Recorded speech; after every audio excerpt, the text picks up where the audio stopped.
Everyone, आप सभी का बहुत बहुत स्वागत है मेरे चैनल रियल स्टोरी टेलर पे। और आज मैं आपके साथ न्यू एपिसोड लेके आई हूँ लव अफेयर का। चलिए इसे देखते हैं। और गाइस, बहुत सारे लोगों ने कहा था कि हम शीलियन, मोरन, भिंगेचू को नहीं जानते, कौन है क्या है।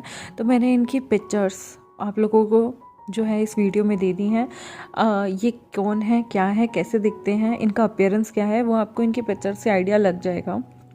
तो आप वीडियोस को देखें। पहले 8 मिनट में इन सब का मैंने नाम क्या है और ये कैसे दिखते हैं, इनकी अपीयरेंस कैसी होगी, ताकि आप उन्हें इमेजिन कर सकें और आप समझ सकें स्टोरी को। तो मैंने वो चीज़ बता दी है आप लोगों के लिए, क्योंकि मुझे अंजलि ने और एक और ने इंस्टाग्राम पे कहा था कि दी मैं इनकी स्टोरी नहीं जानती हूँ। और गाइस, अगर आपको इन लोगों की स्टोरीज़ भी पढ़नी है या इन लोगों के बारे में जानना है तो मैंने ऑलरेडी भिंगेचू की सीरीज़ चलाई हुई है, रेनवन की सीरीज़ चलाई हुई है और हुआलन में शुरू करूँगी। भिंगेचू मैं बहुत जल्दी ख़त्म कर दूँगी, क्योंकि मेरा प्लान है कि लास्ट डेज़ में जो है, बस मेरा कुछ टारगेट है वो कंप्लीट होने के बाद मैं लास्ट डेज़ में भिंगेचू कंटिन्यूसली आप लोगों के साथ अपडेट करना शुरू कर दूँगी और रेनवन भी।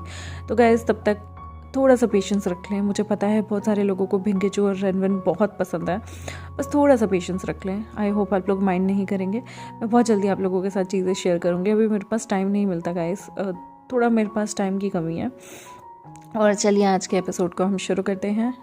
जो हमारा विंग होता है ना, वो सुबह उठता है। सुबह जब वो उठता है तो वो थोड़ा पसीना पसीना होता है, बिकॉज़ उसे नहीं पता था कि उसने सपने में लास्ट नाइट जो देखा, जो वोल्केनो देखा, जो ब्रिज था जो टूटा हुआ था, बहुत सारे लोगों को कोई इंसान कहीं लेके जा रहा था जिसने मास्क पहना हुआ है, वो कौन है, क्या है। उसे लगता है शायद वो अपने माइंड से इतना ज़्यादा एग्जॉस्ट हो गया है कि वो स्टोरीज़ बनाने लगा है। यहाँ पर वो उठता है, तैयार होता है और अपने क्लासरूम के लिए जा रहा होता है। यहाँ पर वो थोड़ा सा लेट हो रहा होता है, तभी वो देखता है कि जंगचा, यानली और बाकी के सारे लोग जो हैं क्लास के लिए फटाफट भागे जा रहे होते हैं। वो देखते हैं कि आज ना जो उनकी क्लास थी वो ऐसे टीचर्स के साथ थी जिन्हें जिन्हें जादुई दुनिया में बैड एज टीचर कहा जाता है। बैड एज टीचर इसलिए कहा जाता है क्योंकि वो लोग किसी की नहीं सुनते। जैसे कि उसकी जो आज क्लास होने वाली थी वो मोरन, भिंगेचू और हुआलन के साथ होने वाली थी, और जिसमें एक तड़का और भी था, वो था वेनखशिंग। वाचंग के नाम से तो अच्छों की फट जाती थी, और कल वेंचाओ ने वैसे भी 500 स्क्वाट मारे थे तो उसकी तो टांगें भी कांप रही थी। और उसका तो ये सोच के ही हाल बेहाल हो रहा था कि अगर ऐसे टीचर्स हमें क्लास में पढ़ाने लगे तो हमारा क्या हाल होगा। पहली क्लास वेनखशिंग की होती है। वेनखशिंग उनसे वही रूपांतरण वाला फिर से बुलवाता है ताकि लोग बाग अपने डर को ओवरकम कर सकें। यहाँ पर इस बार वो रूपांतरण वाला क्लास में नहीं बल्कि एक बड़ी खुली फील्ड में बोलता है। और जैसे ही वो सारे लोग समन करते हैं, क्योंकि एक बार चीज़ पे ओवरकम कर लेने से ये नहीं है कि आप उस चीज़ में परफेक्ट हो चुके हैं, आपको प्रैक्टिस करते रहना चाहिए। तो वो जैसे ही बुलवाता है तो यहाँ पर बहुत बड़े बड़े डेंजर चीज़ें आ जाती हैं। वो लोगों के साथ माइंड से भी थोड़ा मैनिपुलेट करता है ताकि बच्चों को अपने अपने माइंड पे स्थिरता रखनी आनी चाहिए। और यहाँ पर भींग, जो कि वैसे भी डॉगी को देखकर डरता था, इस वक्त तो उसके सामने एक डॉगी, एक सांप और ना जाने कितनी चीज़ें आ गई थी। उसका जो इस वक्त मन में चीज़ें चल रही थी या उसके सामने जो इमेजिनेशन में, जादू में चीज़ें चल रही थी, वो बहुत बड़ी बड़ी चीज़ें थी। और जंगचा के सामने तो यहाँ इतना बड़ा मकड़ा आ जाता है जिसे देख के वो ही डर जाता है, क्योंकि मकड़ी बहुत छोटी होती है, लेकिन उसके सामने जो चीज़ आई थी वो इतनी बड़ा सा मकड़ा था। और जियांग यानली को इतनी बड़ी सी मधुमक्खी उसके सामने आ जाती है। ये सारे बच्चों की इमेजिनेशन चल रही थी। विंग के तो पसीने ही छूट गए थे जब उसके सामने बहुत बड़ा सांप और दूसरी साइड उसके जो है वो एक 3 मुंह वाला कुत्ता आ जाता है। उसके तो पसीने छूट जाते हैं। वो जैसे तैसे करके अपने डर को ओवरकम करता है। न्यू हुसैंग, जो कि जिसके सामने बहुत बड़ा सांप आ जाता है, वो तो वैसे ही डर के बेहोश हो जाता है। वेनखशिंग कम से कम उससे 10 बार ये चीज़ करवाते हैं। विंग पहली बार में ओवरकम कर देता है चीज़ों को, और बाकी के लोग भी धीरे धीरे 1 नहीं तो 2 बार में कर देते हैं। लेकिन न्यू हुसैंग से 10 बार प्रैक्टिस कराई जाती है, जिसे देख के वेनशू उसे बुली करने लगते हैं, मजाक उड़ाने लगते हैं। जैसे ही वेनखशिंग की क्लास ख़त्म हो जाती है, नेक्स्ट क्लास और किसी की नहीं बल्कि हमारे मोरन की होती है। मोरन उन्हें चेस पीसीज से कैसे खेलते हैं, उसकी फॉर्मेशन कैसे होती है वो सिखाते हैं। तो यहाँ बच्चे मजाक उड़ाते हैं कि आप हमें पढ़ाने आए हैं या चेस सिखाने आए हैं। हम यहाँ पर कोई चेस का गेम या चेस का ओलंपियाड खेले नहीं आए हैं।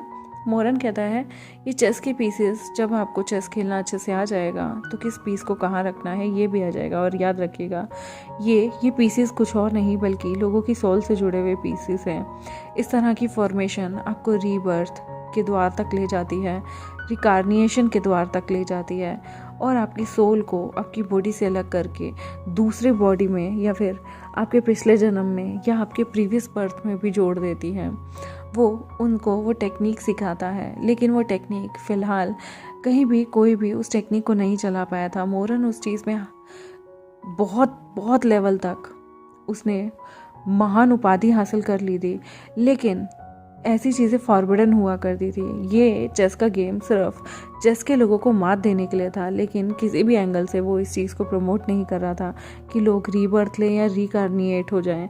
और यहाँ पर मोरन जो था जब बच्चों को सिखा रहा होता है तो वेंचाओ खड़ा होता है और कहता है इससे हम क्या अपने आप को प्रिजर्व करके रख सकते हैं, क्या हम अपनी सोल को बचा सकते हैं, क्या हम इमॉर्टल हो सकते हैं। मोरन मुस्कुराता है और कहता है इमॉर्टल जैसी कोई चीज़ नहीं होती। और मैं तुम्हें एक चीज़ और बताना चाहता हूँ, लाइफ में इमॉर्टल या फिर जो बंदे ये सोचते हैं कि हम जन्मों जन्मों तक ज़िंदा रहें, जन्मों जन्मों तक हम जीते रहें, तो याद रखना वो इंसान वो तो ज़िंदा रह सकते हैं, लेकिन वो अपने सामने इतने लोगों को खो देते हैं, मरते हुए देखते हैं कि उसके बाद उनका दिल भी या तो पत्थर दिल हो जाता है या उन्हें अपनी इमॉर्टैलिटी पे बहुत दुख होता है, क्योंकि सारी उम्र ज़िंदा रहना, जवान रहना पॉसिबल नहीं है। बुढ़ापा भी आता है और अगर लाइफ साइकिल भगवान ने बनाई है तो वो किसी अच्छी पर्पस के लिए ही बनाई होगी। यहाँ पर मोरन जो है उन्हें चेस से कम्पीट करना सिखाता है। वो उन्हें चेस के इतने सारे गेम सिखाता है। चेस के लूप में ही कितने बच्चे फंस जाते थे और जब वो चेस के लूप में फंसते थे तो उन्हें बहुत सारी चीज़ों का सामना करना पड़ता था, जैसे कि इल्यूजन, और उन लोगों को अजीबोगरीब सी आवाज़ें आती थी। उनका माइंड कभी कभी स्टेबल नहीं रहता था और सोचने समझने की जो क्षमता थी वो अलग हो जाती थी।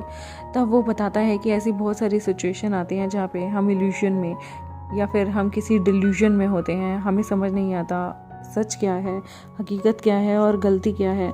और ऐसे टाइम में अगर आपको चेस फॉर्मेशन आती है तो आपको सही तरीके से निकलना आना चाहिए। आपको पता होता है कि आप कैसे, आपके सामने जो चीज़ मायावी रखी गई है उस मायावी के असर से आप कैसे निकलेंगे। वो यहाँ पर बच्चों को बहुत सारी चीज़ें सिखाता है। विंग को ये चीज़ काफ़ी इंटरेस्टिंग लगती है, क्योंकि विंग को इस तरह के दिमाग लगाने वाले गेम काफ़ी पसंद आते थे। चंचा को भी ये काफ़ी इंटरेस्टिंग लगती है, लेकिन उसे इल्यूजन बिल्कुल पसंद नहीं थे, क्योंकि इल्यूजन में आप वो चीज़ सोचते हैं जो आपके मन का फियर होता है, और वो लोग भी इस चीज़ से डील कर रहे थे। स्पेशली विवुजन अपने मन के फियर से डील करता है, क्योंकि जब इल्यूशनरी इमेजिनेशन में वो पहुंचता है चेस पीसीस को मात देने के लिए, क्योंकि वो एक खुद भी चेस पीस का रोल अदा कर रहा था, तो वो खुद को एक ऐसे इंसान के सामने पाता है जिसका आधा चेहरा मुस्कुरा रहा है और आधा चेहरा बहुत ज़्यादा सैड है, और वो आधा चेहरा ही नहीं बल्कि एक मास्क है। वो उस आदमी को ढूंढने की कोशिश करता है बट उसे वो इंसान नहीं मिलता।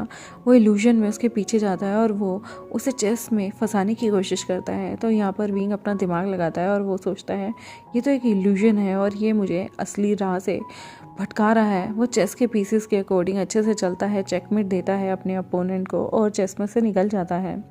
विंग पहला ऐसा इंसान था जिसने अपनी बहुत सारी इच्छाओं पे 1 सेकंड यानी कि पहली बार में ही जो है रोक लगा दी थी, वरना अक्सर मोरन बच्चों को उस इल्यूजन से निकाल के लाया करता था।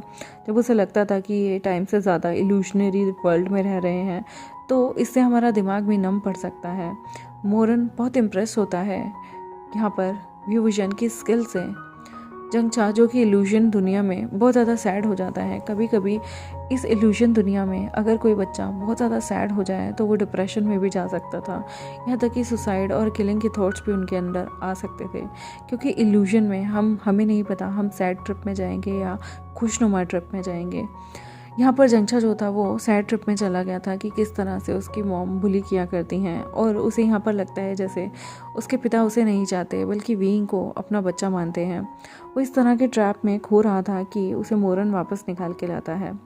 उनकी नेक्स्ट क्लास होती है लुओ भिंगे के साथ। लुओ भिंगे उन्हें पावरफुल कैसे होते हैं डीमन, और जो हमारी ह्यूमन रेस के जो बच्चे होते हैं वो किस तरह से किसी का माइंड कंट्रोल कर सकते हैं, वो शक्ति सिखाते हैं। यहाँ पर हम कैसे एक दूसरे के माइंड में घुस के उनकी चीज़ों को जान सकते हैं और कैसे हम अपने माइंड को बंद कर सकते हैं, क्योंकि दूसरों को ड्रीम वर्ल्ड में ले जाना ही हमारे लुओ भिंगे की बेस्ट अचीवमेंट थी। वो लोगों को किसी भी इल्यूजनरी या फिर इमेजिनरी वर्ल्ड में ले जाता था, ड्रीमस्केप में ले जाता था, और वहाँ पर उन्हें जो दिखाना चाहे वो दिखा सकता था। ऐसे ही वो बच्चों को एक ड्रीमस्केप में डालता है जहाँ से बच्चों को निकल के बाहर आना था। उन्हें एक स्टोन से लड़ना था। वो स्टोन मैन जो था वो बहुत ज़्यादा तगड़ा था और वो किसी को भी हार्म कर सकता था। बच्चे ये बात जानते थे कि अगर हमारे उस ड्रीम वर्ल्ड में हाथ पैर कट गए तो इसका मतलब ये नहीं कि हमारे रियल वर्ल्ड में भी हाथ पैर कट जाएंगे, लेकिन वहाँ पर इमेजिनेशन में, इल्यूजन में जब उनके हाथ पैर कटेंगे तो ऑब्वियस सी बात है उन्हें दर्द का आभास होगा। उन्हें ऐसा ही फील होगा जैसे उनके सच में पार्ट काटे जा रहे हैं और उनके पार्ट उनसे अलग हो रहे हैं। इमोशंस बिल्कुल वही रहेंगे, बस दुनिया वो इमेजिनरी थी। ये बात जब वो लोग इस चीज़ से गुजरते हैं और उन्हें उस स्टोन मैन से लड़के वापस आना होता है, तब वो ये चीज़ देखते हैं कि एक एक करके जो सेल्फिश तरीके से निकलना चाहता था उसे तो वो स्टोन मैन बहुत बुरी तरह से मारता है। लेकिन तभी विंग, जंगचा, न्यू हेसेंग, वेनिंग इन सबसे के साथ मिलके टीम अप कर लेता है। वहाँ पर मुंह फुलाते हुए मूचिंग और फुयाओ भी उन लोगों का साथ देने लगते हैं और यहाँ पर बहुत सारे बच्चे मिलके उसका साथ देते हैं। और जब वो ग्रुप में यहाँ पर उस आयरन मैन से लड़कर अलग हो जाते हैं, तब वो उस आयरन मैन पे यानी कि उस स्टोन मैन पे जीत हासिल कर लेते हैं और उससे बाहर आ जाते हैं। ये देखकर काफ़ी ज़्यादा लो बिंग इम्प्रेसिव फील करता है और वो कहता है तुम ड्रीमस्केप से यूनिटी के तौर पर बाहर आए हो। याद रखना कोई भी काम कभी भी अकेले रहकर नहीं हो सकता। कुछ काम यूनिटी के साथ और लोगों के साथ मिलजुल कर ही किए जाते हैं। अगर तुम्हारी फॉर्मेशन या तुम्हारे अंदर यूनिटी नहीं होती, ख़राब होती, तो तुम इस ड्रीम एस्केप से नहीं आ सकते थे, या फिर तुम इस ड्रीम एस्केप से इतनी देर बाद आते हैं जब तुम्हें ऐसा लगता है कि तुम्हारी पूरी बॉडी चूर चूर हो गई है। क्योंकि वो जो स्टोन मैन था वो तुम्हारे एक बंदे से संभलने वालों में से नहीं था। वो उसको बहुत तरीके से जादू भी यूज़ करते हैं, पर वहाँ किसी चीज़ का कोई असर नहीं होता। आपकी सारी शक्ति उस स्टोन मैन के पास जब पहुँच रही थी तो वो ज़ीरो हो जाती है, ज़ीरो में कन्वर्ट हो जाती है। और वो स्टोन मैन किसी की भी तरीके की बुली नहीं सह रहा था। ये उनके लिए बहुत ज़्यादा रोमांचक सफ़र था। विंग को काफ़ी अच्छा लगने लगता है कि इस नए स्कूल में उसे कुछ ना कुछ अद्भुत चीज़ें सीखने को मिल रही हैं। उसके बाद क्लास आती है हुआचंग की। हुआचंग यहाँ पर पॉलिटिक्स इश्यूज़ पे डिबेटिंग रखता है और यहाँ पर जब हुआचंग डिबेटिंग रखता है तो विंग मन में सोचता है कि इस डिबेट में क्या खास है। जब वो मन में इस तरह की डिबेट के बारे में सोच ही रहा था, तब हुआचंग यहाँ पर जादू से एक अलग वर्ल्ड बना देता है। वो क्लास में ही थे, लेकिन उन्हें ऐसा लग रहा था जैसे वो ब्रह्मांड में अलग अलग जगह पे खड़े हैं। उनकी जगह सिर्फ उतनी सीमित है जितना कि एक स्क्वायर हो, और वो स्क्वायर जो है वो 50 सेंटीमीटर इंटू 50 सेंटीमीटर का था, और जिस पे वो खड़े होकर एक दूसरे से बात कर रहे थे। जो उस बहस में हार जाता था उसका स्क्वायर वहाँ पर बीच में से खुल जाता था और वो इंसान बहुत बुरी तरीके से गिर जाता था। ये सब इल्यूशनरी दुनिया थी जहाँ पर लोगों को लग रहा था वो सच में गिर रहे हैं और गिर के वो किसी खाई में जा रहे हैं, बट ये सारा इल्यूशन था। और लास्ट में जो है, जब विंग और बहस के लिए सामने और कोई नहीं बल्कि वेंचिंग रह जाती है, तो दोनों के बीच में एक टाई होने लगता है। दोनों की ही धरती घिरने लगती है। जो भी बच्चा उस इल्यूजन से निकलता था वो इल्यूजन में ही या तो गिर जाता था, बेहोश हो जाता था, या फिर एक जगह बैठा रहता था। और यहाँ पर वेंचिंग विंग के बीच में काफ़ी चीज़ों को लेकर बहुत सारी पॉलिटिकल इश्यूज़ पे बहस होती है, लेकिन उन दोनों में से कोई भी उस स्क्वायर में से गिरना नहीं चाहता था, क्योंकि उन दोनों के मन में ही फियर आ गया था। वो लोगों की चीखें भी सुन रहे थे जो कि इमेजिनरी थी, और इन दोनों में से कोई नीचे नहीं गिरना चाहता था। तब यहाँ पर जो विंग होता है वो बहस में पहली बार वेंचिंग से जीत जाता है जिसकी वजह से वैनचिंग नीचे गिर जाती है और लुओ भिंगे हुआचंग काफ़ी इम्प्रेस होता है विंग की स्किल से, क्योंकि उसने बहसबाजी में और जवाबदेही में सबको पीछे छोड़ दिया था। और वो उस इल्यूजन से सारे बच्चों को निकालता है, जहाँ पे सब बच्चों को लग रहा था कि वो बहुत बुरी तरह से किसी खाई में गिरे पड़े हैं, तो उन्हें दिखता है कि वो कहीं गिरे नहीं हुए बल्कि अपने डेस्क पे बैठे हुए हैं। इस इल्यूशनरी वर्ल्ड में जाने के बाद विंग मानता है कि जादू की कितनी पावर होती है।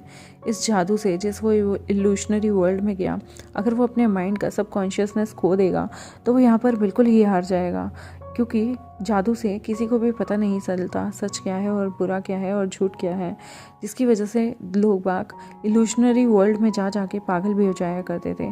उन्हें हकीकत और गम की दुनिया में कोई फ़र्क ही नहीं पता चलता।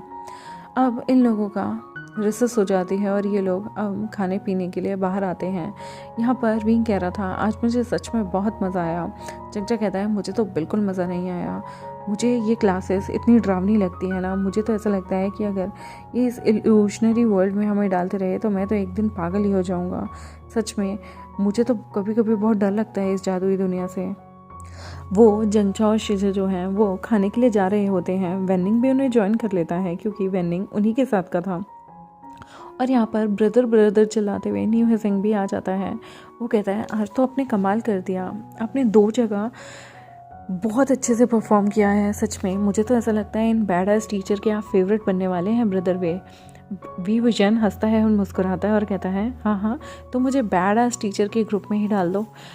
वैसे भी वो मुस्कुराते हैं और कहते हैं हमें नहीं लगा था जब आपने नागिन नागेश शक्ति को आपने इतनी बुरी तरीके से डिफीट कर दिया, और वहाँ पर उन्हीं के टीचर ने आपसे इतना ज़्यादा इम्प्रेस होकर आज आपके साथ इतने सारे सेशन किए हैं। आपने उनमें से 2 टीचर को बहुत अच्छे से इम्प्रेस कर दिया है। वे ब्रदर मानना पड़ेगा आपको। यहाँ पर वो कहता है मुझसे तो वैनकशिंग के वो जादू वाला ओवरकम वाला डर में मेरे से तो कोई भी चीज़ ओवरकम हो ही नहीं पाती। आज तो सर ने मुझे सज़ा देके मुझसे 10 बार वो चीज़ें करवाई हैं। विंग मुस्कुराता है और कहता है डर को हराना इतना आसान नहीं होता, हमारे अंदर बहुत सारे डर होते हैं और जिनको ओवरकम करना वक्त के साथ साथ ही वो चीज़ें हो पाती हैं। यहाँ पर वो कहता है तभी विंग को आभास होता है जैसे कोई उसे फॉलो कर रहा है। वो पीछे मुड़ के देखता है तो न्यू सिंह कहता है क्या हुआ ब्रदर वे, आप डर क्यों गए? वो कहता है नहीं मुझे ऐसा लगा जैसे कोई मुझे फॉलो कर रहा है। विंग ये चीज़ जैसे डरे डरे बोलता है ना, तो न्यू सिंह हंसने लगता है और कहता है इमेजिनेशन से निकल कर अभी भी आपको लग रहा है कि इल्यूशनरी वर्ल्ड में हो, ऐसा कुछ भी नहीं है ब्रदर ने, चलिए खाते हैं। खाना खाने के बाद विंग जो था वो ऐसे ही आसपास निकलने और टहलने के लिए निकलता है। उसने शिजे और जंगचा से भी पूछा होता है, लेकिन वो लोग टहलने के लिए मना कर देते हैं, तो विंग अकेला ही टहलने के लिए बाहर निकल जाता है। जैसे ही विंग उस जगह से बाहर आता है वो देखता है कि कैसे वेंचो और वेंशु एक बच्चे को बुली कर रहे हैं। वो देखता है कि वो लोग यहाँ पर किसी छोटे से बच्चे को बुली कर रहे होते हैं, और वो जैसे ही पास जाता है वो देखता है कि वो लोग एक बच्चे पे हंस रहे हैं ज़ोर ज़ोर से। वो जब पास जाता है तो वो बच्चा उन्हीं के ही कोई ग्रुप का था जिसका वो मज़े ले रहे थे। वो या तो जो बच्चा था वो उनके नागिन द्वार से था या फिर चील घाट से था, क्योंकि वो गरुड़ द्वार का तो नहीं लग रहा था। तो विंग कहता है तुम लोग क्या कर रहे हो? वो लोग मुस्करा रहे होते हैं और उस बच्चे को बुली करते करते वो कहते हैं कुछ नहीं, हम कुछ नहीं कर रहे, और वहाँ से उस बच्चे को भगा देते हैं। विंग यहाँ पर जाता है और कहता है कि वो लोग पूछते हैं तुम हमारे साथ आना चाहोगे? विंग कहता है नहीं, मैं बस टहलने के लिए निकला हूँ। वो लोग कहते हैं ज़्यादा दूर मत जाना, यहाँ पर मैंने सुना है जंगलों में बहुत अजीब से जानवर रहते हैं, और दूसरी चीज़ यहाँ दम पेशाज भी बहुत रहते हैं, तो ज़्यादा दूर जाना तुम्हारे लिए ख़तरनाक हो सकता है। विंग कहता है डोंट वरी, मैं ध्यान रखूँगा। विंग आगे निकलने लगता है तो उसे फिर से लगता है कि जैसे कोई उसका पीछा कर रहा है। विंग पीछे मुड़ के देखता है तो यहाँ पर फिर से लेंथूजी आया हुआ था। विंग लेंथूजी को कहता है अरे तुम यहाँ कैसे तुम यहाँ क्या कर रहे हो ब्रदर? लेंथूजी कहता है कुछ नहीं, मैं बस यहाँ घूमने आया था और अपने लैंड ब्रदर्स से मिलने आया था। यहाँ पर विंग मुस्कुराता है और कहता है वैसे मैंने कल रात तुम्हें खिड़की से देखा, तुम मास्टर चू के साथ कहीं जा रहे थे, क्या हुआ? यहाँ पर वो कुछ भी नहीं बोलता और कहता है तुमने कितने बजे देखा? तो विंग कहता है पता नहीं, आधी रात के करीब देखा था, बस तुम मास्टर चू के साथ कहीं जा रहे थे। पहले मैंने सोचा कि मैं तुम्हें आवाज़ लगा लेता हूँ, फिर मुझे लगा कि अच्छा नहीं लगेगा, तुम ग्रैंड मास्टर चू के साथ थे, क्या तुम्हें कोई अर्जेंट काम था?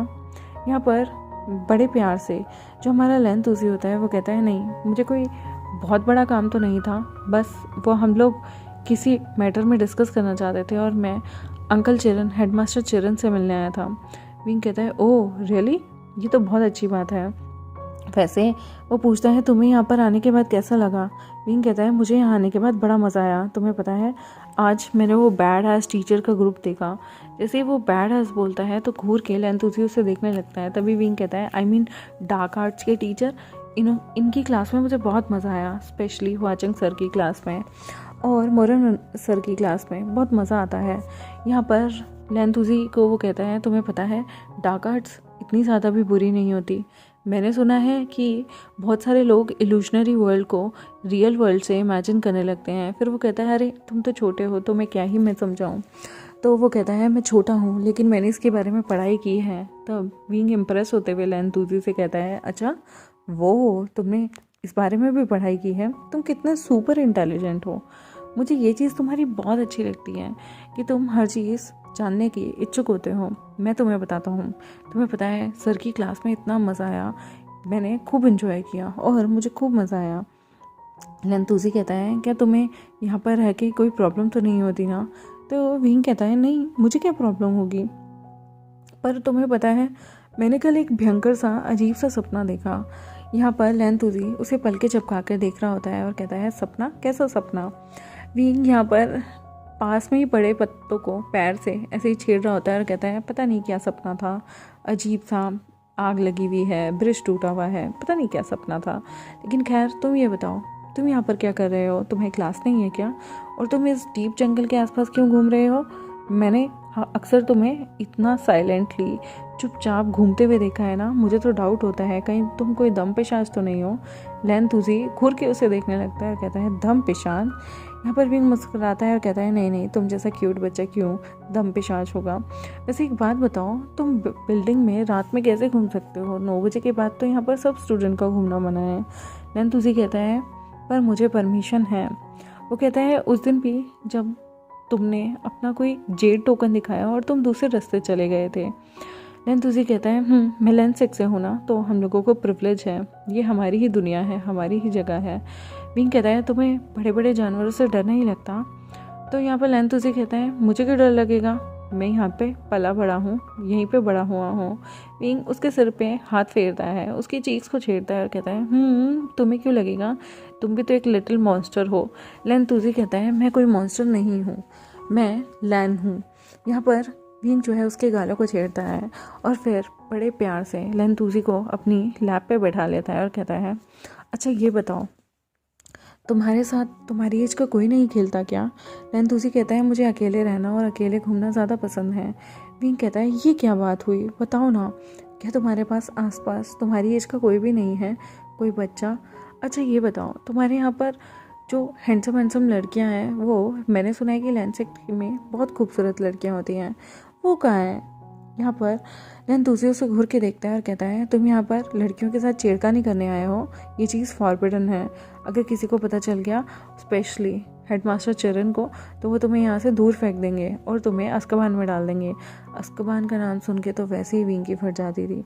तो वो कहता है ओके अज़्काबान का नाम मत लो, तुम मुझे जान के छेड़ते हो ना अज़्काबान के नाम से, मैं जानता हूँ कि तुम जान के मुझे प्रोवोक करते हो। यहाँ पर विंग जो था वो अज़्काबान के नाम से वैसे भी बहुत ज़्यादा डरता था। यहाँ पर बड़े प्यार से लेंथूसी उसकी गोद में बैठा हुआ था, तभी विंग अचानक से उसकी चीक्स को छेड़ते छेड़ते उसकी चीक्स पे किस कर देता है। लेंथूसी यहाँ पर उसे घूर के देखता है तो विंग कहता है तुम बहुत क्यूट हो। लेंथूसी जो था वो वहाँ पर आराम से बैठा होता है और कहता है मैं तुम्हें यहाँ किसी से मिलवाना चाहता हूँ, क्या तुम मिलोगे। यहाँ पर विंग कहता है किससे। लेंथूसी जो है वो अंदर जाता है घने जंगल के अंदर, तो वहाँ पर एक अजीब सा बड़े मुंह वाला प्राणी आता है जो कि लेंथूसी की हाइट से कम 4 गुना बड़ा था। वो विंग की हाइट से भी 2 गुना बड़ा था। जब वो वहाँ आता है तो लेंथूसी उसके सिर पे बड़े प्यार से हाथ रखते हैं। वो एक बहुत बड़ा सा गरुड़ था जिसे देखने के बाद विंग की तो फट के हाथ में आ गई थी। और लेंथूसी कहता है तुम्हें पता है ये कौन है। विंग जिसकी आवाज़ें कांप रही होती है वो कहता है कौन है ये। तो लेंथूसी कहता है ये गरुड़ है। तुम्हें पता है हम लेंस इन गरुड़ के बहुत पूजा करते हैं। ये सबसे अच्छा, सबसे ओबीडिएंट और सबसे ऑनेस्ट है।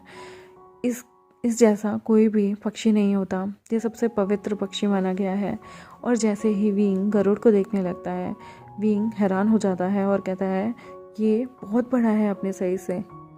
लेंतुजी कहता है कि ये ना जाने कितने सालों से यहाँ हमारे सेक्ट की रक्षा करने के लिए है। गुसू में, क्लाउड रिसेस में गरुड़ की वजह से ही सारी चीज़ें शांति से रहती हैं और हमारे सेक्ट का ये प्रतिनिधित्व करते हैं। और अगर ये हमारे सेक्ट की सुरक्षा ना करें, इनकी पवित्रता, इनको बचाए रखना हमारा धर्म होता है। कोई भी जानवर या दम पिशाच या कोई भी बुरी आत्मा इन्हें हार्म नहीं पहुंचा सकती। अगर इनमें से किसी को भी कुछ हो जाए तो यहाँ की नींव हिल सकती है। विंग कहता है तुम कितने छोटे हो और तुम्हें इससे डर भी नहीं लगता, तुम इसके पास रहते हो। वो विंग को कहता है अपना हाथ दो। विंग जो कि हड़बड़ाहट में हिचकिचाते हुए अपना हाथ आगे करता है। तब लेंतुजी अपने हाथ को विंग के हाथ पे रखता है और विंग के हाथ को यहाँ पर प्यार से गरुड़ के सिर पे रखवाता है। गरुड़ के सिर पे एक अलग सी रोशनी जगने लगती है। लेंतुजी कहता है देखो, इसने तुम्हें रिकॉग्नाइज़ कर लिया क्योंकि तुम भी गरुड़ द्वार से हो, तो देखो इसने तुम्हें पहचान लिया। यहाँ पर विंग काफ़ी ज़्यादा बड़े प्यार से उसे सहलाता है उस गरुड़ को और कहता है अरे सच में इसने मुझे हार्म नहीं पहुँचाया, मुझे तो लगा था ये मुझे हार्म पहुँचाएगा। यहाँ पर वो कहता है कि अगर ये किसी और सेक्ट का इंसान होता तो शायद उस पर हमला कर सकता था अपने प्रोटेक्शन के लिए, लेकिन तुम गरुड़ सेक्ट से हो तो ये तुम्हें कोई भी हार्म नहीं पहुँचाएगा। अब वो गरुड़ को जाने के लिए बोल देते हैं। गरुड़ अंदर चले जाते हैं। वो गरुड़ के लिए कुछ बहुत ही कीमती, बेशकीमती पत्थर लेके आया हुआ था क्योंकि वो गरुड़ को दे देता है और वो गरुड़ के माथे पे उस पत्थर को, उस मनी को रखता है और वो गरुड़ के अंदर चली जाती है। वो उसके मस्तिष्क में समा जाती है। विंग यहाँ पर कहता है ये तुमने क्या किया है, ये मनी उसके शरीर में कैसे समा रही है। तो वो बताता है कि ये जो गरुड़ है ना, ये कभी भी इंसानों को नहीं खाता, लेकिन इन पत्थरों से उसे शक्ति मिलती है। तो अक्सर मैं यहाँ पर आया करता हूँ। विंग कहता है कल रात क्या तुम गरुड़ से मिलने के लिए यहाँ पर आए थे ग्रैंड मास्टर चू के साथ? वो कहता है नहीं, मुझे ऐसा लग रहा है कि कुछ लोगों ने यहाँ पर यूनिकॉर्न भी रहते हैं, एक सींग वाला यूनिकॉर्न जो कि बहुत अद्भुत है।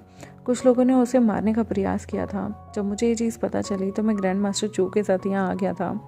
उनकी विलो वाइन की जो ताकत है वो सबसे अलग है। उनके पास तियानवियान का अस्त्र है और तियानवियान जो है वो बहुत डिफरेंट किस्म का अस्त्र है जो किसी भी इविल स्पिरिट से उसकी इविलनेस को निकाल सकता है, उसे एनकाउंटर कर सकता है और उसके अंदर जो प्रेत आत्मा है उसे कंट्रोल करके अपने वश में लेकर उससे सारी सच्चाई निकलवा सकता है।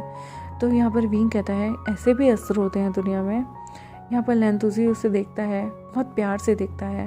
विंग को वो बहुत क्यूट लगता है। विंग यहाँ पर लेंतुजी को अपनी गोदी में उठा लेता है और कहता है अच्छा लेंतुजी ब्रदर, आज तुमने मुझे बहुत सारी चीज़ें इंट्रोड्यूस की, तो चलो मेरी साइड से तुम्हें एक चाय हो जाए।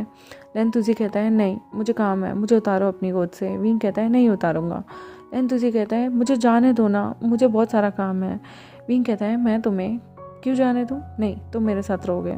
लेंतुजी की चीख छेड़ रहा होता है। तभी लेंतुजी जो है वो उससे बार बार उतरने की ज़िद करता है और वो फिसल के विंग के कपड़ों में से निकल जाता है, उसकी गोदी से उतर जाता है और वो दूर जा रहा होता है। विंग देखता है कि वो नाराज़ हो गया है, वो पीछे से जाता है और लेंतुजी को हक कर लेता है और कहता है अच्छा ठीक है, मैं तुम्हारे लिए चॉकलेट्स लेके आया हूँ।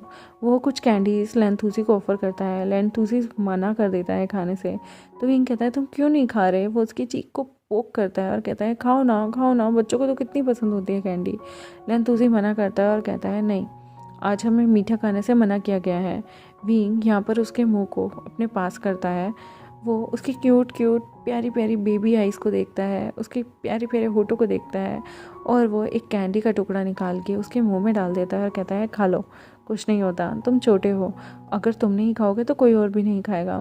लेंतुजी के मुंह में पूरी की पूरी कैंडी को भर देता है और उसके बाद कहता है अच्छा ठीक है, अब तुम जाओ, लेकिन जब तक जंगल ख़त्म नहीं होता मेरे साथ ही रहना। फिर लेंतुजी अपने रास्ते के लिए अलग से निकल जाता है और विंग लेंथूसी के पीछे पीछे चलता है कि उसे कोई दिक्कत ना आए। लेंथूसी जैसे ही अपनी बाउंड्री पे पहुंच जाता है उसके बाद वो विंग को पीछे मुड़ता है, हाथ हिला के बाय करता है और विंग यहाँ से वापस से अपने रास्ते की तरफ बढ़ जाता है। विंग अपने रास्ते की तरफ बढ़ रहा होता है और उसे पता चलता है कि वो 5 मिनट क्लास के लिए लेट हो गया है। वो भाग रहा होता है कि तभी उसे आवाज़ आती है भागना मना है। जब वो दूसरी साइड देखता है तो वो देखता है कि वहाँ पर शिचन खड़े हुए थे और वो मुस्कुरा रहे थे और वो कहते हैं यंग मास्टर वे, यहाँ पर भाग कर जाना बहुत ज़्यादा मना है। आई होप आप रूल्स को ध्यान से पढ़ेंगे और रूल्स को तोड़ेंगे नहीं। विंग मुस्कुराता है और कहता है वो मैं लेट हो रहा था। वो कहते हैं नेक्स्ट क्लास मेरी ही है तो आपको टेंशन लेने की कोई ज़रूरत नहीं, यहाँ क्विडिच का गेम होने वाला है तो उसके लिए आप बी अवेयर और तैयार रहिए। मैं आपको बहुत सारी चीज़ें शिक्षा देने वाला हूँ तो आप मेरे साथ पोलाइटली सिंपल नॉर्मल चल के भी जा सकते हैं। विंग कहता है तो आज हम प्लेग्राउंड में ही सारी क्लासेस करेंगे। वो कहता है आप खुद ही देख लीजिएगा, यहाँ पर थ्योरेटिकल से ज़्यादा प्रैक्टिकल चलता है और प्रैक्टिकल लाइफ ही हमारी मैजिशियन की दुनिया में ज़्यादा काम आती है रदर देन थ्योरेटिकल चीज़ें याद रखने के लिए, मेमोराइज़ करने के लिए बहुत अच्छी हैं, लेकिन प्रैक्टिकल अगर हम नहीं करेंगे तो हम ज़िंदगी में जब हमारे पास बहुत बड़ा टाइम आएगा, जब हमें चीज़ों को प्रैक्टिकल करना पड़ेगा तो हम किसी भी चीज़ में सक्सेसफुल नहीं हो पाएंगे। विंग कहता है वैसे आपको पता है इस जंगल को देख के मुझे बहुत डर लगता है, मुझे ऐसा लगता है कि दम पिशाच हर जगह घूम रहे होंगे। लेंचिचन हंसता है और कहता है डोंट वरी, हम गरुड़ सेक्ट के लिए यहाँ पर एक पक्षी है जो हमारी रक्षा करता है। विंग कहता है गरुड़ है ना वो, मैंने अभी देखा, वो स्टोन की शक्ति लेता है। तब शिचन उसे मुस्कुरा कर देखते हैं और कहते हैं अगर आपने वो देखा है तो मैं आपको उम्मीद करूँगा कि आप ये चीज़ किसी को नहीं बताएंगे। विंग चुप हो जाता है। वो कहते हैं आपने हमें तो बता दी लेकिन कुछ सीक्रेट्स हम दूसरे सेक्ट के लोगों को नहीं बताते हैं। और वैसे मैं पूछना चाहूँगा कि गरुड़ ने आपको कैसे पहचाना। विंग कहता है वो लेंथूसी है ना, वो मुझे लेके गया था। शिचन उसे देखते हैं और कहते हैं लेंथूसी।